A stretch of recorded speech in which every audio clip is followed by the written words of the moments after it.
40,000 বছর পর্যন্ত বাঙ্গা অবস্থায় থাকবে। 40,000 বছর পরে আল্লাহ রব্বুল আলামিন আবার জিবরাইলকে ডাক দিবেন। জিবরাইল সাথে সাথে জীবিত হয়ে যাবে। জোরে কোন সুবহানাল্লাহ।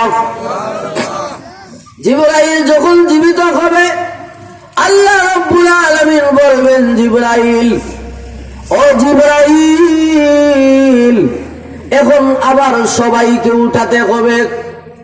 কিয়ামত শুরু হয়ে যাবে, কিয়ামতের বিচার শুরু করে দিতে হবে।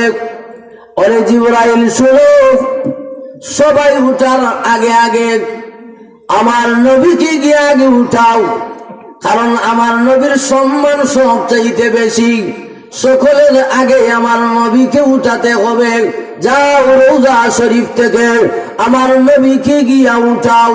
তখন জিবরাইল আলাইহিস সালাম বলবেন প্রভুকে, এখন তো সব কিছু ভেঙে একাকার হয়ে গেছে, সবগুলা ভেঙে চুরমার হয়ে গেছে। এখন তো আর নবীজির রওজা চিনা যায় না।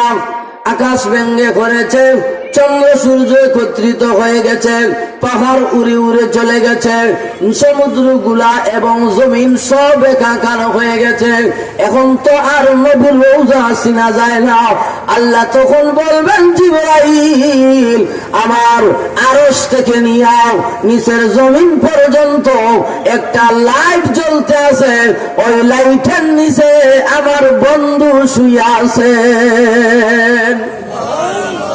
জিবরাইল আলাইহিস সালাম যাবেন রওজার পাশে গিয়া সালাম জানাবেন, আসসালাতু ওয়াসসালামু আলাইকা ইয়া রাসূলুল্লাহ, আসসালাতু ওয়াসসালামু আলাইকা ইয়া হাবিবাল্লাহ, আসসালাতু ওয়াসসালামু আলাইকা ইয়া নবিয়াল্লাহ।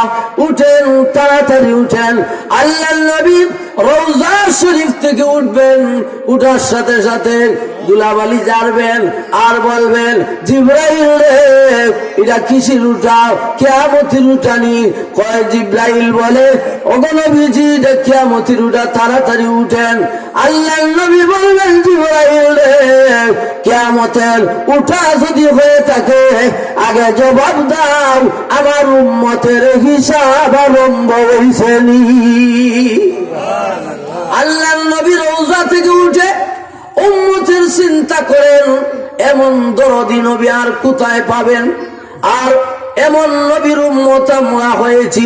আল্লাহ আমাদেরকে এমন নবীর উম্মত বানাইছেন, এরপরেও যদি আমরা নবীর অনুসরণ না করি, আল্লাহর বিধি বিধান যদি না মানি, তাহলে কেমনে আল্লাহ আমাদেরকে মাফ করবেন? নবী কেমনে সুপারিশ করবেন? নবীজি রওজা থেকে উঠে উম্মতের চিন্তা করেন, জিবরাইল, আমার উম্মতের কি অবস্থা? আমার উম্মতের হিসাব আরম্ভ হইছে নি। এইভাবে ডাকা শুরু করেছেন। জিবরাইল বলে, নবী গো, হিসাব আরম্ভ হইব দূরের কথা, আপনার উম্মত এখনো উঠছে না, ইসরাফিল এখনো সিংহায় ফুক দিছে না, উঠবো কেমনে? আপনাকে সম্মান দেখাইয়া আল্লাহ রব্বুল আলামিন আপনাকে সকলের আগে উঠাইছে।